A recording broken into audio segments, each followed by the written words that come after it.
Welcome to Spirits Podcast, a boozy dive into mythology, legends, and folklore. Every week we pour a drink and learn about a new story from around the world. I'm Amanda. And I'm Julia. And Amanda, it's a new year.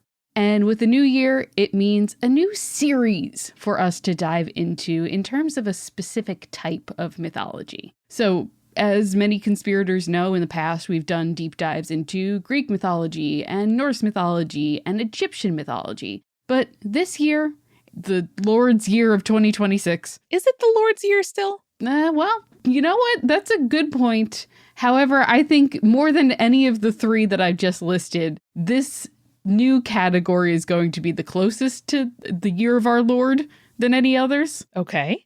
Because Amanda, in this year, I want to dive into something that is something that I've only been tangentially familiar with in the past. It is something that is tied to a lot of different pop culture and has inspired a lot of fantasy series and television series and book series. But it's one that I will admit, it's never really grabbed me as much as the pantheons of our past. But after we did our Merlin episode a few months ago, Amanda, I think I'm ready for Arthurian Legend. We're going deep on Arthurian Legend in 2026? We are indeed. Now, Amanda, what is your experience with Arthurian Legend like? Julia, it's going to be those Avalon books for all the bisexual unicorn girls. I feel like the unicorn is the most bisexual option for the bisexual horse girls. You know what I mean? Yes. I definitely read some YA fantasy books when I was a child that were loosely based on knights, and that's generally what I think of Arthurian Legend informing. We have definitely covered Merlin, and I think probably various Renaissance fairs and Monty Python, but that's kind of where I stop.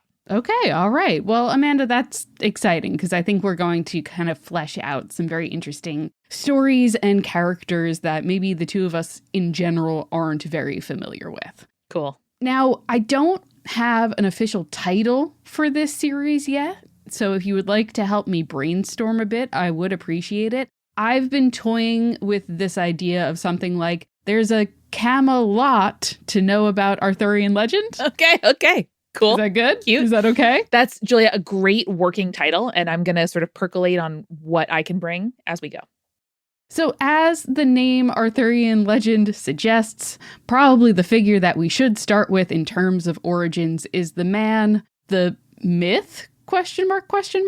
Himself, King Arthur. My first question, I'm not going to lie to you, Julia, is the PBS series from our childhoods at all related to the myth of Arthur? Or was that aardvark's name simply a name with an A, Arthur? I think it's simply a name with an A, Arthur. Okay. But I appreciate you being like, now is there a connection between having fun isn't hard if you got a library card and King Arthur? Possible. We got the name from there probably. I don't know. Amanda, we've discussed this when we've been talking about Arthurian Legend in the past, particularly in our Merlin episodes. But something we have to remember is that Arthurian Legend is actually a composite of layers of different legends that have been written by different authors at different periods of time. As a result of that, we get a lot of messiness and sort of overlapping in the quote-unquote canon.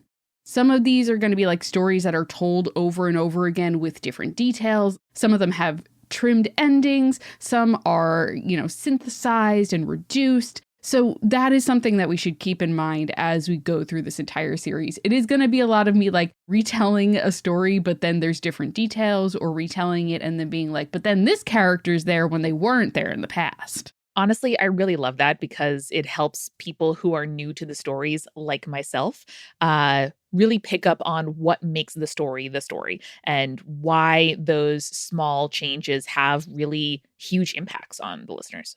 So this is something to keep in mind, not only as we go through this episode about King Arthur, but also as we go through this entire series. But we are going to start with the origins of King Arthur to start this series off. So both his formation in myth, and then to finish it off, we're going to talk about some of the more basically generally agreed upon stories. First question, and I feel a little bit silly for asking, was King Arthur a real dude?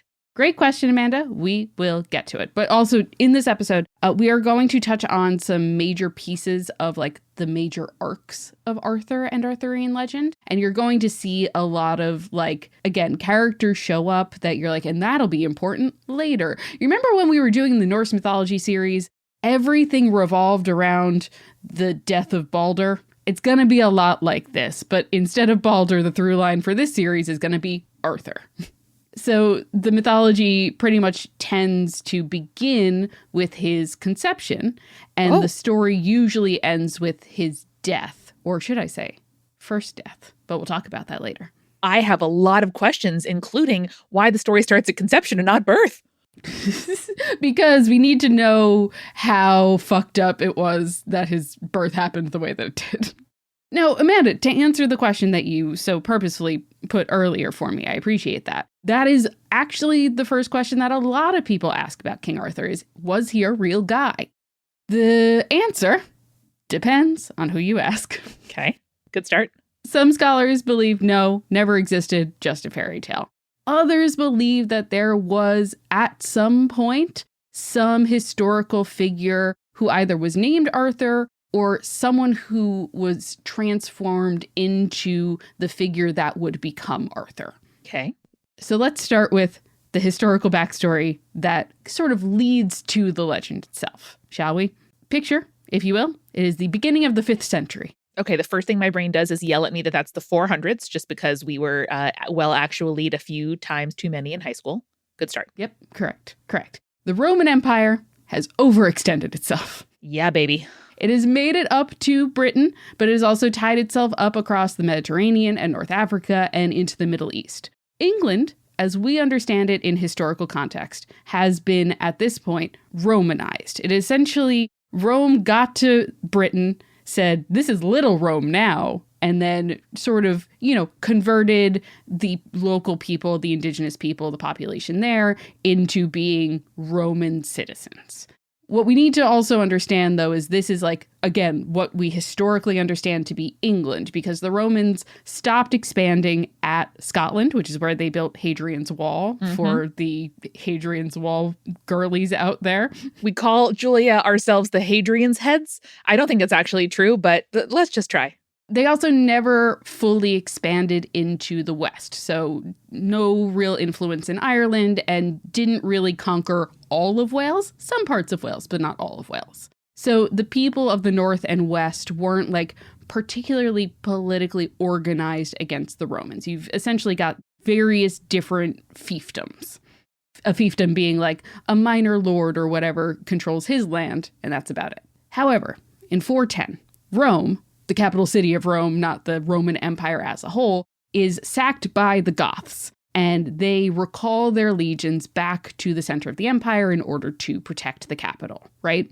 I did just learn, Julia, of the phenomenon of pastel goths via a drag queen on TikTok, which is very good.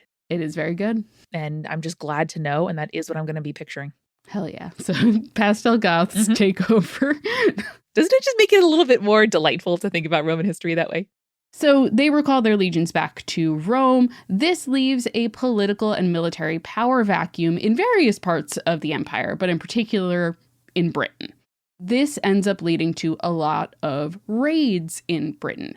I'm not particularly interested in military history. This does not really interest me as a period of time or particularly who was doing what and what battles, but it is relevant to us to talk about this. So, a couple of Germanic tribes attack Britain. These particular tribes that we should mention are the Angles and the Saxons.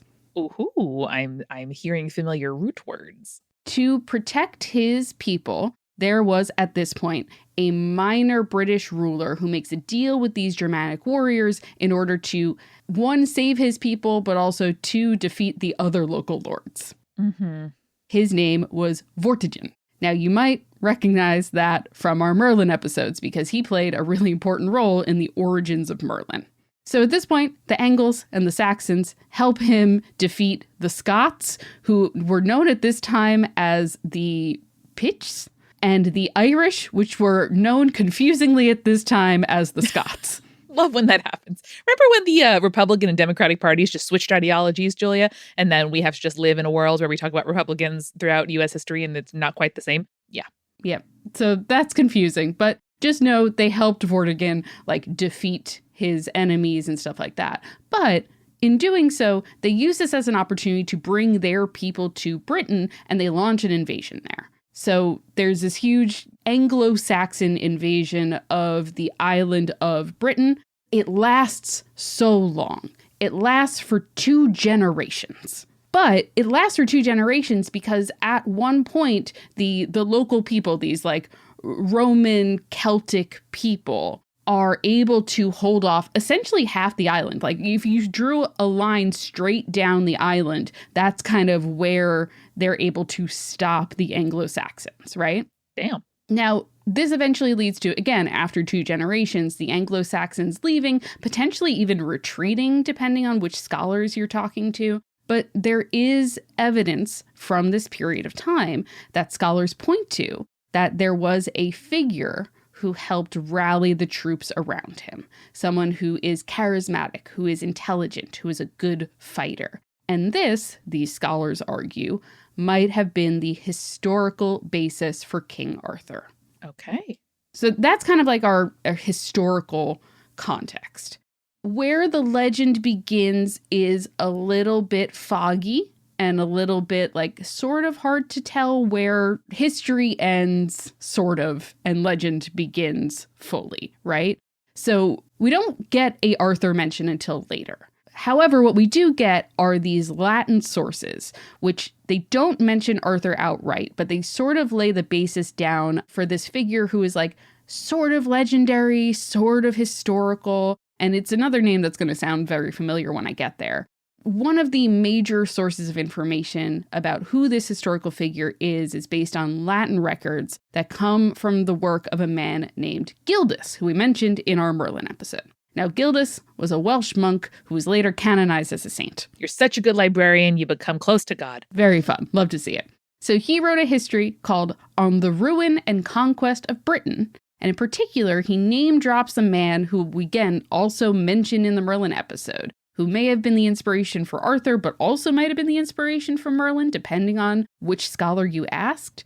And then this guy's name is Ambrosius Aurelius. That is a Roman-ass name, Julia. That makes sense because according to Gildas, this guy is supposed to be the orphan son of Roman nobles who led a bunch of decisive victories against the Anglo-Saxons during those 2 generations that I mentioned earlier. So it is very possible that this guy is the historical basis for Arthur. What is the sort of difference here is that Aurelius was never actually considered a king. He was just a respected military leader. Okay. So worth mentioning oh, this is slightly different.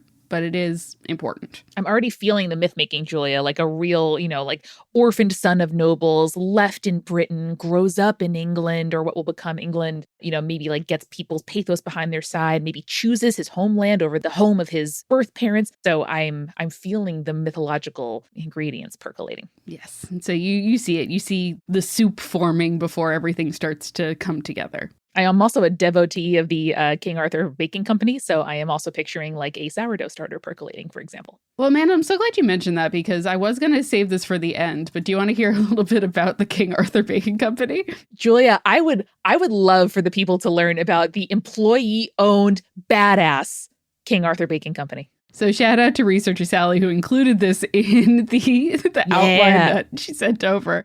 Quote, in 1896, Sands, Taylor, and Wood introduced a new brand of premium flour. George Wood had attended a performance of the musical King Arthur and the Knights of the Round Table, which inspired the name of the new product, King Arthur Flour. The brand was introduced at the Boston Food Fair on September 10th, 1896, to substantial commercial success. Let's go. I figured you'd enjoy that. And they became an employee-owned company a couple decades ago and remain to this day. Hell yeah, and we love to see it. Love to see it. We are big fans of King Arthur flour in our household. Woo! Now those, before Amanda, are our Latin sources. Now we're getting into the Welsh sources. And I just want to say shout out to the Welsh because... just generally. Just generally. if you want to base like who gets to claim Arthur as their own based on like who sort of introduced him to the world, he belongs to the Welsh. In my humble opinion, he belongs to the Welsh. Mm-hmm. Now, there are 5 extremely notable Welsh Arthurian texts, and I'm going to try my best on this one. So there is the Black Book of Carmarthen, the Book of Aneurin, the Book of Taliesin, the White Book of Rutech, and the Red Book of Helgeist. The Book of Aneurin is usually credited with the first mention of Arthur in Welsh in a poem which is called Gododdin, which I've also mentioned in the Merlin episode. So this is the first mention, but it's like a passing mention in a poem that at one point is like essentially praising the military prowess of another leader, but then makes a point of being like, yeah, he's great, but he's not as good as Arthur. Okay, so the myth was Lumen. So actually, I have the translated portion that kind of is our passing mention of Arthur. Here you go, Amanda. He pierced 300, most bold. He cut down the center and wing. He was worthy before the noblest host. He gave from his herd horses in winter. He fed black ravens on the wall of the fortress, although he was not Arthur. Okay, well, shout out to that guy. Usually, like, feeding the black ravens on the wall is like he killed a bunch of people and then hung their bodies from the wall in order for the ravens to feed. So they're saying like, yeah, he killed a lot of people, but not as many as Arthur. I was literally fully just picturing this man befriending the Corvids, but that is not what was happening. He's just putting peanuts out for the Corvids in your mind. Yeah. It's like, oh, here, birdies. He was doing a lot of military stuff and they're like, and here's the corpses. Well, that's a very poetic way to refer to hanging traitors' bodies by the ramparts. All right. So these 5 books that I mentioned end up being extremely key to the rest of the Arthurian legends. Like they're the ones that make reference to Guinevere and Gawain and Mordred and all of these other like pieces of the story. So this probably will not be the last time you hear me mention these books in this series. But the major ways in which the Welsh texts are seen as sort of the precursors to Arthurian myth is found in the Mabinogion, which are a series of stories about a Welsh hero named Pryderi. Now, the Lady Charlotte Guess translated these in the 19th century and included alongside the main story several other stories that also featured Arthur. So most importantly to us, these stories contained a list of Arthur and his warriors at court, which makes it the oldest direct reference to Arthur and his court, as opposed to the sort of passing reference that we got in the Gododdin. Very cool. Also, shout out, a sentence I didn't think I'd say, shout out to 19th century women of leisure in that they were able to just write lists that are historically useful to us now. Listen, sometimes it's fun to be like, oh, that Victorian lady, she did a good job making that list of things that otherwise we wouldn't have Bram Stoker's Dracula or something like that. Like, I don't appreciate that all of society was and is constructed so some people get to live lives of leisure on the backs of other people's work, but it is helpful that some of those people love butterflies and that they were lepidopterists and that now we get to know more about butterfly species. That's just true. We got to get into the sort of meat of things, and we get into the meat of the actual, like, crystallized Arthurian legend with another familiar name, which is Geoffrey of Monmouth. Geoffrey of Monmouth! Good old friend. Yeah, we're going to be spending a lot of time, I think, with Geoffrey of Monmouth in this series. Now, Julia, I'll form my own opinion, but do you think Geoffrey of Monmouth would be an elite historical dinner party invitation or a terrible one?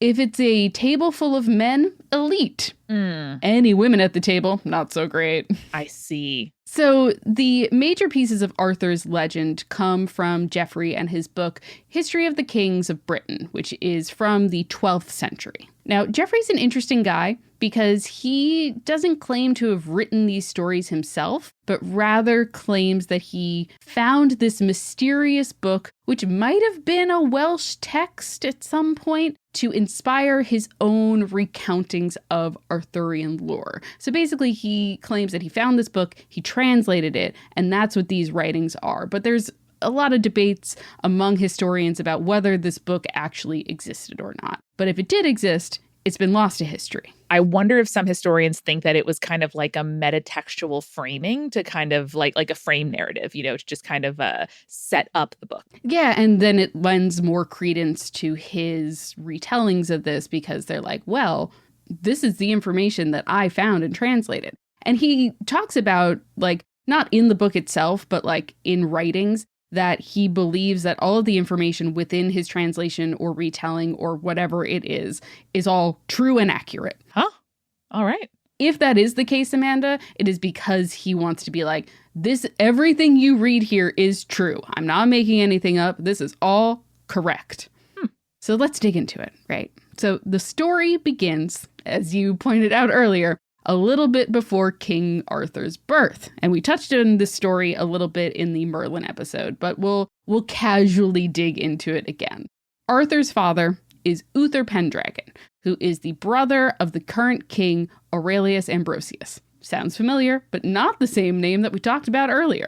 Wait, what was the first one? Ambrosius Aurelius. Oh my God. Okay.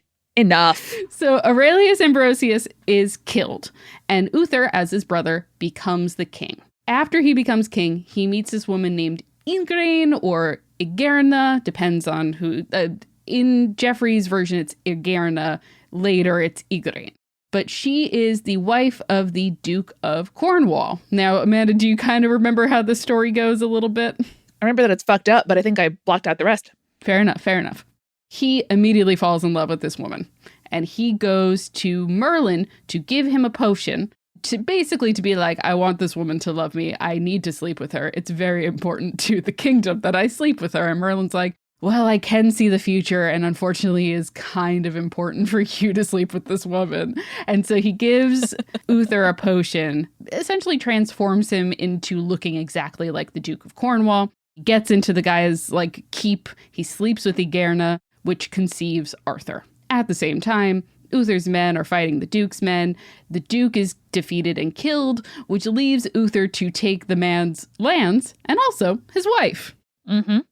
This is all fine, according to Geoffrey, because of course he's like, well, Igerna, she really wanted Uther and not her husband, so it's all okay. So therefore the deception is fine. I don't think so. Yeah, no, it's not. But he makes a point of being like, they marry, they have a happy and equal marriage, essentially. He's like, they're pretty good for each other. It's fine.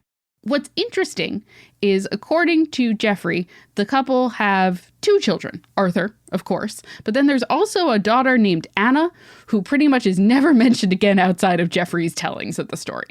She's just they're like, Anna doesn't really play an important part. We're going to write her out in future stories. That's a bummer. I wish that Anna's, kids even were included in the narrative if we can't include her herself. And it's so funny because the next part of the story is Anna gets married off. Yeah. So to your point, Anna's off doing something else with her own children probably. And then Uther is poisoned and killed, which passes the crown to Arthur.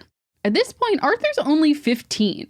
But in Geoffrey's tellings, he's like, yes, but he's noted for his, quote, outstanding courage and generosity. Okay. Now, Arthur, upon being crowned, immediately is forced into several battles with the Saxons, who essentially are like, this new king's super young. We're gonna be able to reclaim all of our lands that we lost when we were battling Uther. I mean, a fair tactical perspective. Yeah, they are totally wrong, though, because when Arthur goes into battle, he is a force to be reckoned with. There's a great description of him on the battlefield, described on his head he placed a golden helmet with a crest carved in the shape of a dragon. Oh, dang. And then Geoffrey makes a point of being and he's also carrying several other iconic pieces of armor and weaponry. So he has a circular shield that's called Pridwin. There is a spear that, and I didn't check the pronunciation on it, but just written out, it's called Ron. Just R-O-N? R-O-N, Ron. Incredible. And a sword called Caliburn. Now, Amanda, you're probably like, that's not the name of the sword that I've heard he carries around. I've heard of Excalibur. Now, Excalibur is a later French invention, which we will talk about in an episode in the future. Cool. Now, during this fighting with the Saxons, we are introduced to several other characters who, are fairly important to the story, but the most important that we're going to talk about is a man named Loth. Now, Loth is important because he married Ambrosius's sister, so that technically makes him Arthur's uncle through marriage. Mm-hmm. And with that woman, he has two sons, Gawain and Mordred. Mm-hmm. Also, during this battle with the Saxons, we get a brief mention of Arthur's marriage to Guinevere, which Geoffrey describes as, quote, the most beautiful woman in the entire island. And then Geoffrey just kind of skims right over the rest of that, because anytime he mentions a woman, it's like 2 sentences and then they're done. This is making me wonder, Julia, if there is a headcanon where Arthur is trans and we get a just like classic queer kid narrative where you take over the identity of your sibling that sadly passed when you were children, and you get to live out your dreams on the back of a tragedy as the only perhaps silver lining. Interesting. I will say not the same thing, but I highly recommend a book from Lex Croucher called Gwen and Art Are Not in Love, in which Adorable. Arthur is gay, Gwen is gay, and they're like, we're gonna get married for the sake of the kingdom, but we're both in love with other people. Lex, friend of a friend from the old YouTube days, so love to see a crossover. Hell yeah. It's very fun. Check it out. And I think there's a sequel, which I have not read yet, but very enjoyable. Cute. Now, Amanda, I'm excited to tell you more about Geoffrey of Monmouth's recounting of the life of Arthur, but before we get into the juicy stuff, how about we go and grab a refill? Let's do it. Hey everybody, it's Amanda. It is hard out there right now, and we're going to take a minute here in the refill to talk about it. I'm recording this on Tuesday, January 27th, 2026, after spending the weekend watching my and your here in the US neighbors get kidnapped and killed in Minneapolis after months and months of a fascist regime that is just mask off openly fascist now, kidnapping our neighbors. It makes it hard to want to do anything else to return to business as usual. We know here at Spirits that a lot of you treat this show as a way to engage with big questions in a way that is safe and feels like you're doing so in solidarity. Maybe you like to escape. Maybe you like to think about human beings and human lives on a longer time frame than we typically get to do. We talk about myths that are millennia old. I know it helps me sometimes. But today I want to focus on helping folks in Minneapolis, immigrants and protesters, in a tangible way. And we've got a small plan to help. We are donating our ad space for the foreseeable future here on Spirits to small businesses and mutual aid efforts in Minneapolis that benefit immigrants, protesters, and activists. Now, if you out there are a podcaster, newsletter writer, content creator of some kind, and want to join us in this effort, you can go to bit.ly/mnpodcastads, all lowercase, and that link is still in the description, with a guide as to how we're doing this and how you can too. So this is how it's going to work. I'm about to read an ad. I'm going to tell you how you can spend some money to help folks on the ground feeding folks in Minneapolis. And then we're going to get on with our mid-roll. Okay? This week's spotlight is Cafe Marguerite, known for its warm atmosphere, freshly baked croissants, locally roasted coffee, and commitment to community. Cafe Marguerite is more than a cafe. It is a canvas for connection, located in the heart of the Northeast Minneapolis Arts District. One thing that I really love that brought them to my attention is that they basically keep a gift card at the register for anyone who needs food and drink but can't pay. Particularly right now when it's so cold outside, being able to come in somewhere warm, warm up a bit, have a warm drink, it's important. It can be life-saving. So if somebody comes in needing it, they don't ask any questions. And if there's a balance on that gift card, they serve the neighbor, ring them up, no questions asked. You can help Cafe Marguerite keep that gift card loaded by going to cafe-marg.com, click Order Online, and then scroll to the bottom for the Solidarity with Staff and Community page.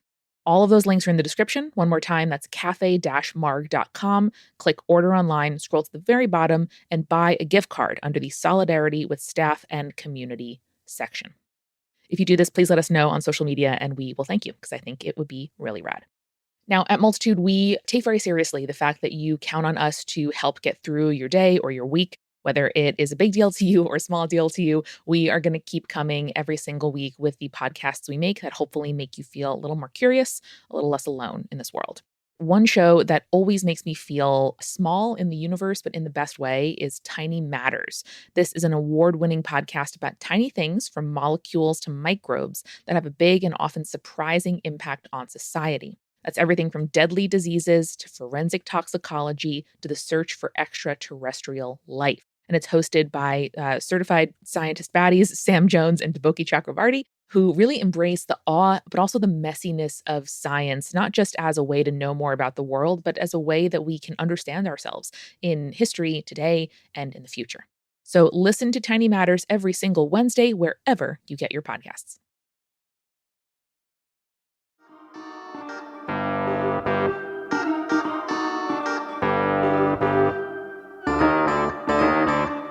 Amanda, we are back and it's January, so I'm still a little chilly. So I am going to propose for this cocktail for this episode, a cocktail that I found online that is a hot toddy twist that is called the High King. Very suitable. So it is bourbon, very classic in a hot toddy, a little bit of lemon juice, a little bit of honey, and a little bit of aromatic bitters. I think you could also get fancy, and if you have some fancy bitters, play around with the different types. But I think you would really like this, and I think it's very cozy, comforting as we go through the rest of Arthur's kind of fucked up life. Let's do it. Also checking in, any thoughts on potential series names, Amanda? My brain is circling, pun intended, around the myths of the round table, the stories of the round table, something along those lines. But I do think it's important to get the word Arthur in there. So keep checking in on me.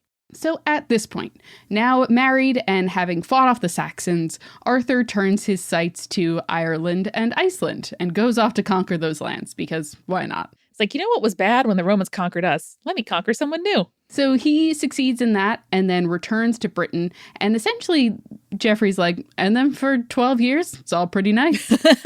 Pretty sick, actually. Pretty great. He then goes and conquers Gaul real quick, like you do. Classically, an extremely easy proposition for the Britons for the rest of time. Totally normal, totally a cool thing that he could do because he's Arthur and he could do anything. This is only particularly significant because it mentions another couple of key players for later stories, which is his cupbearer, Bedivere, and his seneschal, Kay. Now, do you know what a seneschal is? No. It's basically a advisor, when folks use major domo, but in a business sense. Oh, okay. Yeah.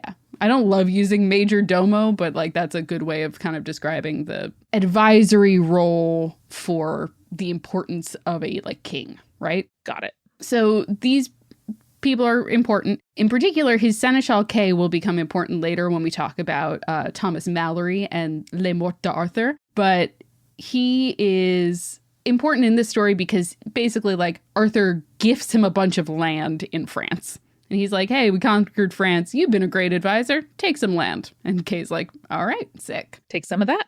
His victory in Gaul, however, is short-lived because while he's there kind of celebrating, he receives a letter from a Roman politician named Lucius Hiberius, who essentially says hey, you and the rest of Britain are supposed to be our subjects, and you stopped paying tribute to Rome. Send us money, please. Mm-hmm. I mean, it literally reads, quote, "You have had the presumption to disobey this mighty empire by holding back the tribute of Britain, which tribute the Senate has ordered you to pay, seeing that Gaius Julius Caesar and other men of high place in the Roman state have received it for many years." Got it. We noticed, bitch. We noticed that you weren't paying your taxes. We want our taxes back. Mm-hmm. And so they also, in this letter, demand that Arthur come to Rome in person to be punished. And he says, no, not going to do that. Not going to do that. Yeah. And both the Britons and the Romans start gathering up their armies to meet.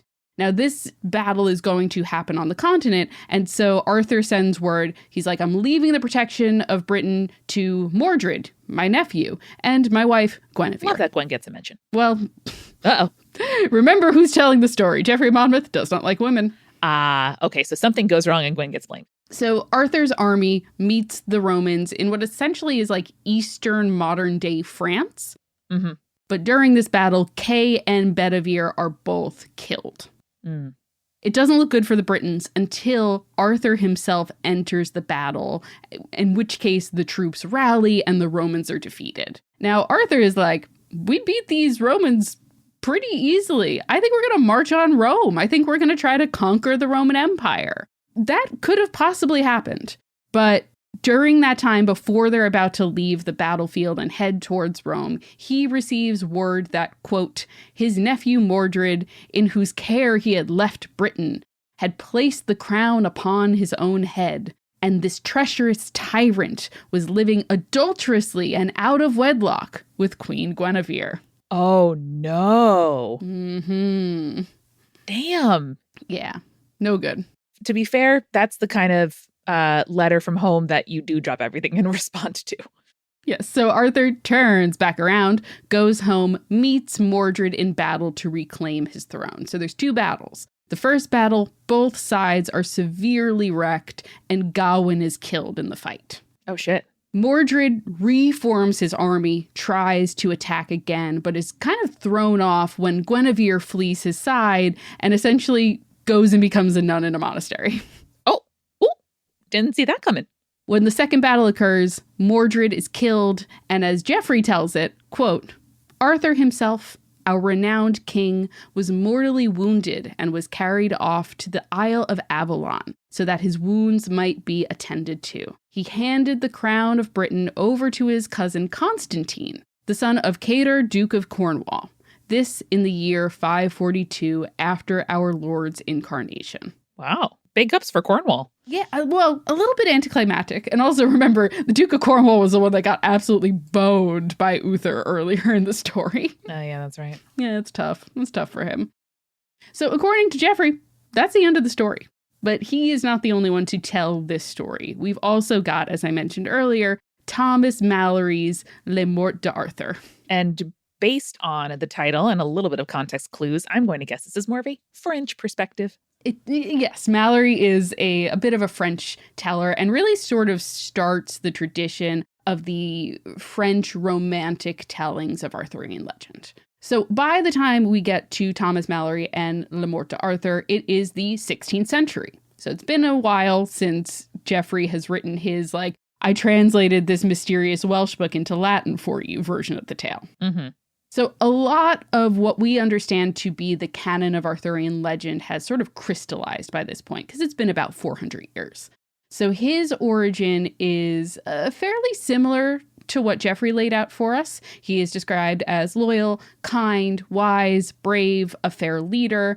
He marries Guinevere, like in Geoffrey's version. His parents are Uther and Igraine, which we mentioned earlier. It's like the different spelling or pronunciation of that same character. But we get a couple of new little details. So instead of Mordred being his nephew, he's in fact his son, which is an interesting little twist on that. Deeper betrayal. We also get the added detail of Merlin playing a teacher and mentor role for young Arthur. And then Le Morte d'Arthur also introduces a new story and a new wrinkle, which is the sword in the stone and the fostering of Arthur. Mm. Now, I know this is a story we mentioned briefly in the Merlin episode, but I think it is a very important Arthur story, so we have to tell it here.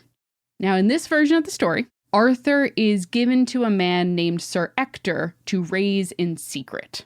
Either that's because, in this version of the tale, Uther, is sort of like the illegitimate father and hadn't killed the Duke of Cornwall, and so Arthur is sort of sent into hiding. But what becomes important is Uther becomes ill and dies and leaves no apparent heir.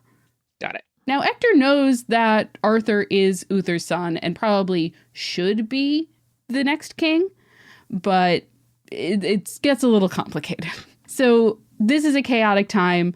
Uther leaves no apparent heir, which means that Britain becomes a chaotic mess of rival dukes and lords all fighting to see who should become the king next. So in that time of chaos, they call upon Merlin to find a solution for this infighting, because no one wants to be fighting over who gets to be the next king. So they go, hey, Merlin, you're smart, and sometimes you can see the future. What should we do about this? Figure this one out for us, bud. Now, Merlin knows that Arthur is safe, but is also still just a baby. And so he's like, I got this. So he erects a large stone on top of which sits an anvil, and in the anvil is a sword. I didn't know the anvil detail. For some reason, I pictured literally just a sword like inside a stone as if it grew there. I mean, sometimes that is how it is portrayed. Sometimes the anvil is included, but it really kind of depends on the version of the tale. But the inscription on the blade reads, "Whoso pulleth out this sword from this stone is right wise king born of all England." Sometimes there's also a little added addition to the end being like, "So says Jesus Christ." Sometimes it's like, "Jesus said so." And you're like, all right, fair enough. Well, Jesus said so.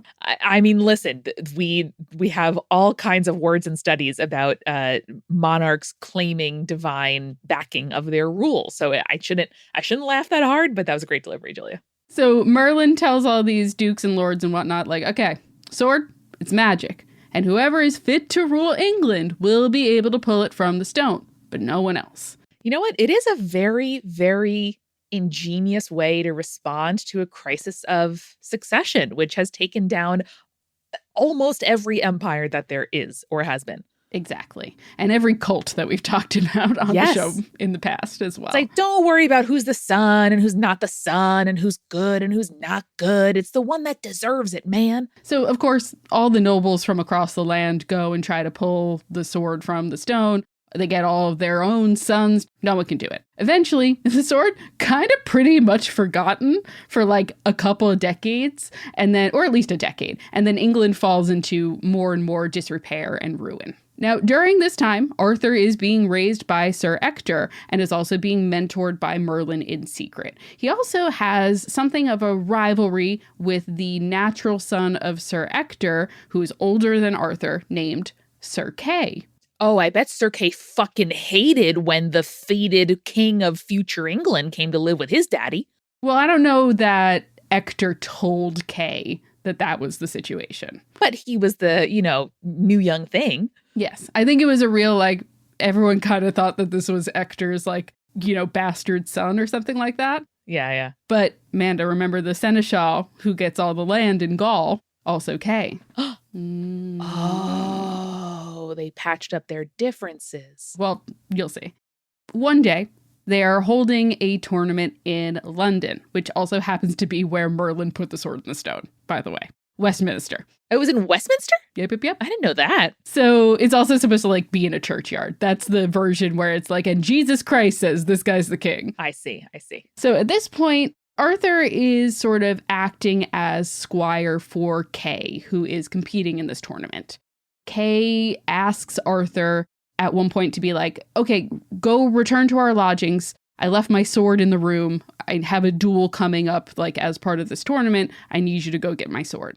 So Arthur runs off to this little hotel that they're staying at, this lodge that they're staying at, and tries to get into their chambers, but they're locked and he can't get inside. Oh no. And he's like, shit. My adopted brother who doesn't like me is going to be so pissed about this situation. He's running back to the tournament grounds to kind of tell him I can't get the sword. But he doesn't want to show up empty-handed. And so as he's running back, he passes this churchyard and he sees this big rock that's got an anvil in it. He's like, well, there's a sword. Is that how it happens, Julia? That is how it happens. That's crazy. So he does not understand the significance. Remember, he's 15, right? Yeah. Since essentially the sword has been forgotten about for about 15 years or so now, because once everyone realized they couldn't pull it out, they're like, this isn't important. So he goes and he pulls the sword from the stone and he takes it with him. And he's like, good, don't worry, boss. I got your coffee. Starbucks was closed, but I went to Dunkin' and I got you an Americano. Exactly. So again, he returns to Kay at the tournament grounds. He's like, couldn't get your sword. Sorry about that. Came across this one. Here it is. And Kay, who's older than Arthur, looks at the sword and he's like, the fuck is this? You did what now? I know what this is. You don't know what this is? Okay. So he goes, obviously recognizes the significance of the sword, goes to his father and says to Sir Ector, look what Arthur fucking did. So Ector takes them both back to the churchyard with the sword and the stone and tells Arthur to put it back, which he does. And then he's like, okay, Kay, you try now. And Kay goes, okay, and tries. Can't do it. Dang. And he's like, okay, Arthur, pull it out again. And Arthur's like, shing, got it. Is this a prank? And he's like, okay, so that means Arthur is supposed to be the rightful king, which doesn't make a lot of sense because, again, Ector knows that Arthur is the heir to Uther, so he should know. He is the rightful king. So he's like, Arthur, you're going to be king. What I would love for you to do is I want you to swear that you're going to make Kay your seneschal and that you will be lenient and understanding to any dishonorable behavior Kay might show in the future. Okay, it's the parents in the get along shirt. He's like, okay, you're gonna have to do this together, and you're gonna need a little bit of understanding. And I think that's good parenting. Exactly. And so Arthur kind of like shrugs and is like, okay, you know, I'm a fair and trusting ruler. I'm 15. I'm 15, and I am noted to be fair and trusting. So Great. That sounds good to me. So they then gather a bunch of the other lords and also the archbishop. Because again, remember, all the lords are in town because either they or their sons are competing in this tournament, which is great. So they gather all these nobles around and the archbishop, and Arthur pulls the sword out of the stone in front of them, proving that he is the rightful king. Now, some of these nobles have a little bit of a hard time accepting this. And so they kind of do, like, essentially, Amanda, a funny little Trinity thing where they're like, okay, well, we don't really believe that this is the case. What we're going to do is we're all going to come back a year from now and we're going to watch him pull the sword out of the stone again. Okay. I mean, I guess if you're confident that's true, then you'll still be true a year from now. Exactly. Which is also frustrating because, like, again, you guys have been without a ruler for 15 years. Maybe you'd be excited that, like, you know, the chaos of the political system is going to be more organized now. But no. So they come back a year later. He pulls it out of the stone again. They're like, okay, one more time. We'll meet back up here again. And then you do it one more time. And so he does. So 3 times he pulls it out in front of the lords. And they finally accept that he is the rightful king. And so he is then inaugurated as the king, and he begins his rule.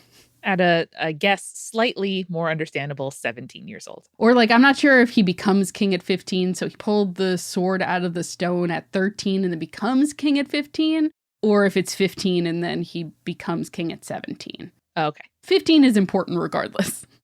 Early on, he kind of has a part where he gets into conflict with a lot of the local lords, but one of the most important early king stories that we get about Arthur is the story of where he goes to receive Excalibur from the Lady of the Lake. But Amanda, I think we're going to have to save that story for our next King Arthur episode. Is it about the Lady of the Lake? It is indeed. Yay! I love her, and not just from the monologue in Monty Python's Holy Grail. Now, before we wrap up, Amanda, would you like a little poetry corner courtesy of Lord Tennyson? Oh my God, yes, please. So this is from his poem, The Idylls of the King from 1869, titled The Coming of Arthur. For many a petty king ere Arthur came, ruled in this isle and ever waging war, each upon each other wasted all the land. And still from time to time the heathen host swarmed overseas and harried was left. And so there grew great tracts of wilderness, wherein the beast was ever more and more. But man was less and less, till Arthur came. For first Aurelius lived and fought and died, and after him King Uther fought and died, but either failed to make the kingdom one. And after these King Arthur for a space, and through the puissance of his round table, drew all their petty princedoms under him, their king and head, and made a realm, and reigned. You know, Julia, these 19th century poets really know how to, like, end on a rhyme that feels like Simone Biles or Jordan Childs sticking a landing. You know what I mean? It's like, yes. Yeah, for sure. Shout out Tennyson. We mentioned him in the Merlin episode, how he was like, and I'm Merlin now. Right. And we're like, okay, Tennyson, whatever you say. Those same guys all had a late in life turn toward mysticism. I'm looking at you, Yeats. It was a lot. So, Amanda, that's what I've got us to start off this series. As you could probably tell, it's going to be a lot for us to cover, but I am really excited to dig into Arthurian legend and learn a lot more about all of this with all of you along the way. And Julia, I think we need the input of our round table on this series name. My best 2 ideas are all about Arthur, just because I'm thinking about alliteration. Okay. And secondly, the myths of the round table. So I think that together, those two, your contribution and whatever our listeners come up with, we're going to know by our next episode, and these are going to come out monthly, what exactly the series will be called. That sounds good to me. And now remember, when you come across a sword in a churchyard and your boss is telling you to hurry up, remember, stay creepy. Stay cool. Later, satyrs.